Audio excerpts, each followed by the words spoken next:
জনাবা বিবি সওদা সুমির আইডিতে আপনারা একটু ঘুরে আসবেন। আইডিতে গেলে আপনারা দেখবেন, আইডিতে যখনই যাবেন মনে হবে বেহস্ত থেকে যে হুরপরীরা এই আইডিতে সাক্ষাৎ নেমে এসেছে।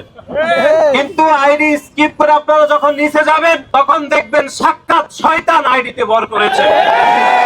যে কিরকম অশ্লীল, কিরকম কুরুচিপূর্ণ প্রোপাগান্ডা এই আইডি থেকে চলমান ছিল গত 17 মাস। সেই যে এরকম আইডি হাজার হাজার আইডি থেকে বাংলাদেশ জাতীয়তাবাদী দল এবং বিএনপির নামে যে প্রোপাগান্ডা, মিথ্যাচার এবং চরিত্র হনন করা হচ্ছে, তার অন্যতম আরেকটি আইডির নাম হচ্ছে বিবি সওদা সুমির আইডি। এবং আপনারা গণমাধ্যমে যে তথ্যটি আসেনি সেটি হচ্ছে আমাদের সংগঠনের সিনিয়র যুগ্ম সাধারণ সম্পাদক তার বক্তব্যে বলেছেন যে কিরকম কুরুচিপূর্ণ বক্তব্য জনাবা বিবি সওদা সুমি তার সামাজিক যোগাযোগ মাধ্যমে দেখিয়েছেন। আমি আজকে আপনাদেরকে দুই একটি বক্তব্য এখানে একটু দেখাবো।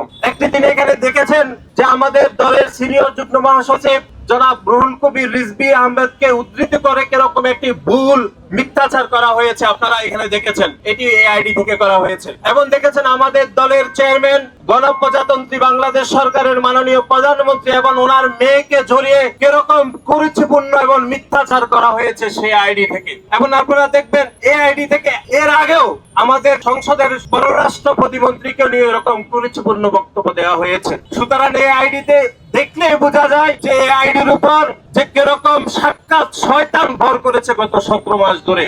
সুতরাং আমি মনে করে যে আপনারা সরকারের অবশ্যই সমালোচনা করবেন, অবশ্যই যুক্তির সমালোচনা করবেন, অযৌক্তিক সমালোচনা আপনারা করছেন।